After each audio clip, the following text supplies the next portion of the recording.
السلام عليكم ورحمة الله وبركاته. ازيكم يا بنات؟ عاملين ايه؟ يا رب تكونوا بخير.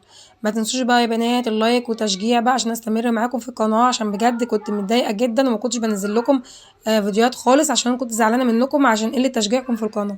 يلا بقى بينا نعمل الكشري اللي انتوا شايفينه ده في حلة واحدة.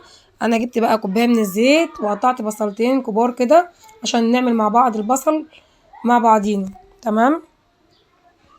لغاية ما البصل ياخد اللون المناسب هننزل بقى بمعلقة من الملح صغيرة لغاية نقلب في البصل كده لغاية ما ياخد اللون المناسب. هنعمل بقى يا بنات النهاردة فيديو جبار، هنعمل الكشري في حلة واحدة. يلا بقى بينا شوية زيت كده ونحط معلقة من التوم ونعمل مع بعضينا الصلصة بتاعة الكشري الخطيرة. نقلب كده لغاية ما تاخد اللون المناسب. نفضل نقلب بقى لغاية ما التوم تاخد معانا اللون المناسب اللي هو الدهبي ده. هننزل بشفشق من الطماطم. بس بجد طلع الكشري جامد، اللي هو في حله واحده طلع طعمه جامد جدا وكل حاجه متطعمه. بجد احسن من ان انت كل شويه بتسلقي كل حاجه مع بعض لوحديها يعني. تحطي بقى التوابل، هنحط فلفل اسمر، كمون، شطه، شويه سكر، شويه ملح، شويه ماجي. ننزل عليهم، ننزل بيهم كده على الصلصه. نفضل نقلب كده. خلاص بقى نسيبها تتصلص مع نفسها كده.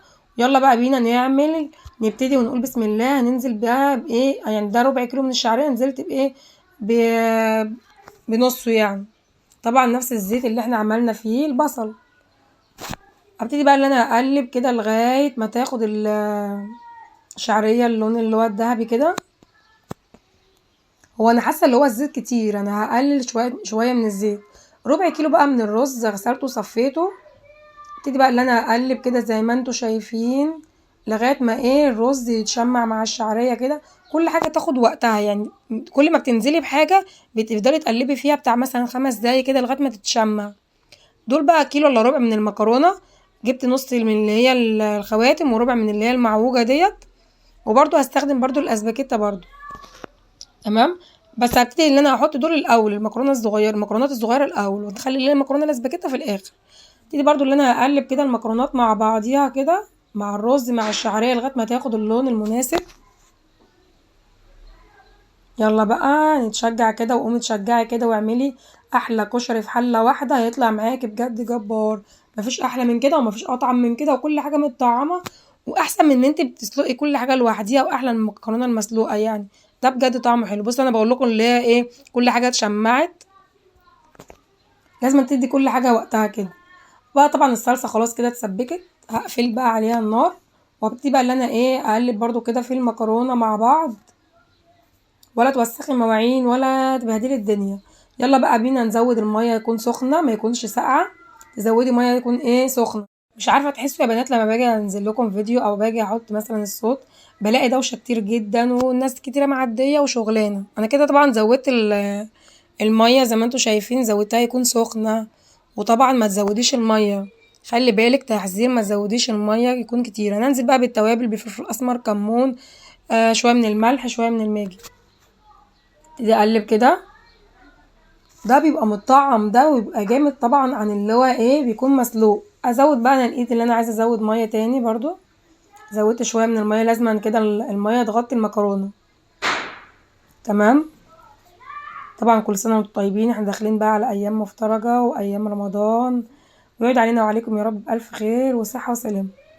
طبعا انا كسرت المكرونه الاسباجيتا ديت، قسمتها لتلات ارباع، وابتدي اللي انا بنزل بيها كده من فوق، بخليها في الاخر. ودي التكايه بقى. تمام. ابتدي بقى ان انا كده رصيت المكرونه الشكل دوت زي ما انتوا شفتوا كده. رصيت المكرونه في يعني بالشكل اللي انتوا شايفينه دوت، والصلصه طبعا على النار اهي.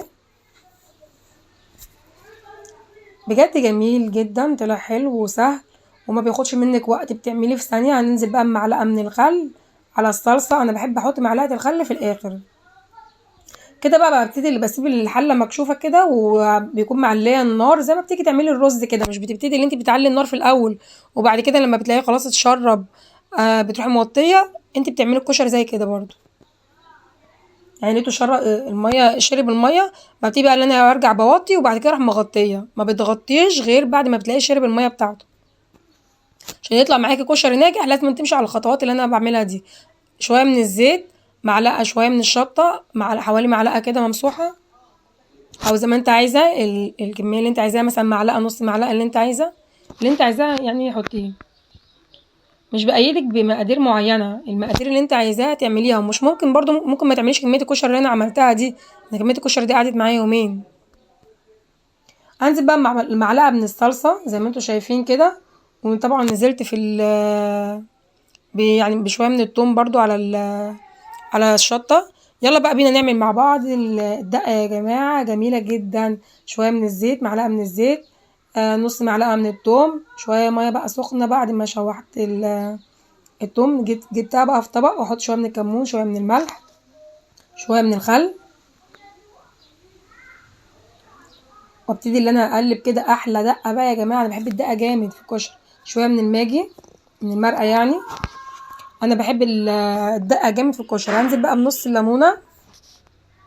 دوشة كتير جدا عندي في المنطقة اللي انا قاعدة فيها، دوشة كتير طول اليوم، بالليل والصبح وفي كل الوقت. ما بقاش عارفة احط لكم الفيديو امتى اصلا، ولا انزل الفيديو امتى. حتى انا بضطر ان انا بعمل الفيديو من غير صوت، وبحط برجع امنتج الفيديو تاني عشان الصوت برضو، الدوشة اللي عندي. طبعا كده خلاص يا بنات، هنشوف بقى الكشري. واو، جبار بقى بجد والله، طعمه تحفة. جربوه كده بنفس الطريقة بتاعتي، بس كل حاجة مفلفلة. والمكرونة الاسباجيتا استوت اهي، كل حاجة من الطعامة، كل حاجة مفلفلة كده، كل حاجة لوحديها كده يعتبر. هتقولي لي فين بقى العدس؟ العدس سلقته لوحده، سلقته في حلة لوحديها. ليه؟ انا ما بحبش اسلقهم معاه، يعني ما بحبش اعمله مع الكشري. ليه بقى؟ بيغمق لون الكشري. بصوا لون الكشري عامل ازاي، المكرونه حلوه كده وفاتحه، لكن العدس لما بيتعمل مع الكشري في حله واحده بيغمق، لان العدس بينزل الميه بتاعته بتبقى بني. تمام. انا كده بقى العدس غسلته، سلقته وصفيته، وحطيته بقى في اخر ما خلاص كده المكرونه الكشري عندي استوى. حطيت العدس في الاخر. جربوه بالتكايه بتاعتي دي، والله بجد هيطلع معاكم جامد. لكن انا ما برشحش اللي هو يتعمل في ايه، يتعمل في الحله الواحده. يعني انا بحب اللي هو يتسلق لوحده. تمام. ابتدي بقى اللي انا اقلب. هو كده خلاص اصلا الكشري بتاعي استوى. انا حطيت العدس بعد ما الكشري استوى يعني، وطفيت عليه كمان. بس طبعا الايه، لسه بقى السخونيه فيه، فرحت حاطه بقى العدس في الاخر وقلبته كده مع بعضيه، وبعد كده راح مغطياه. الاحسن برضو عشان ما يستويش منك قوي، اللي انت بعد بص بقى بقول لكم الشكل الجامد. الاحسن ما يستويش معاكم قوي، تهوي الغطا على اساس ما البخار. هو بيستوي على البخار، بيكمل سوا برضو على البخار. بصوا بقى، شايفين يا جماعه؟ شايفين يا بنات؟ احلى كشري في حله واحده، خطير، جبار، مفيش احلى من كده. بقول لكم بصوا، شايفين منظر الكشري عامل ازاي؟ فاتح مش غامق. البصله جميله، بس الكاميرا والله ظلماها. البصله بصوا لونها ذهبي ازاي، طلعت برضو حلوه وطعمتها. حطيت برضو، تحطي عليها برضو توابل، وتحطي عليها ملح زي ما انت عايزه. دي الصلصه، دي الدقه، دي الشطه اللي عملناها مع بعضينا. كل حاجه والله يا جماعه كان طعمها حلو، مش شكرانيه في نفسي. بس جربوا كل المقادير وكل الخطوات اللي انا مشيت بيها، بجد هيطلع معاكم احلى كشري في حله واحده. ده كان شكل الفيديو بتاعنا يا بنات في الاخر. ما تمشوش، ما تروحوش بقى في حته، استنوا بقى عشان نعمل الطبق مع بعض. بتحطي بقى الصلصه كده على وش الطبق بتاع الكشري، زي ما انت عايزه، زي ما انت الشكل اللي انت حباه. ترسمي بقى رسم كده، بقى ترسمي رسم كده على طبق الكشري، بجد جميل جدا. جربوه بنفس اللي انا عملته دوت في حله واحده. حطيت شويه بصل بقى من فوق، ولا وسختش مواعين كتير خالص. يعني ما وسختش مواعين زي ما بعمل الكشري اللي هو التاني اللي بسلق كل حاجه لوحديها. بجد طلع جميل جدا، عجب اولادي، واختصر معايا وقت كبير، وما خدش مني مجهود. وفي نفس الوقت الطعم، سيبك من المجهود، في نفس الوقت الطعم، كل حاجه متطعمه، كل حاجه متطعمه غير لما يكون الحاجه مسلوقه. جربوا بنفس الطريقه دي، ما خدش مني وقت خالص. يا رب يكون الفيديو بتاعي عجبكم، ويكونوا اتبسطتوا معايا في الفيديو، ويكون خفيفه على قلوبكم. ما تنسوش بقى يا بنات، شجعوني في لايك فضلا وليس امر. والسلام عليكم ورحمه الله وبركاته.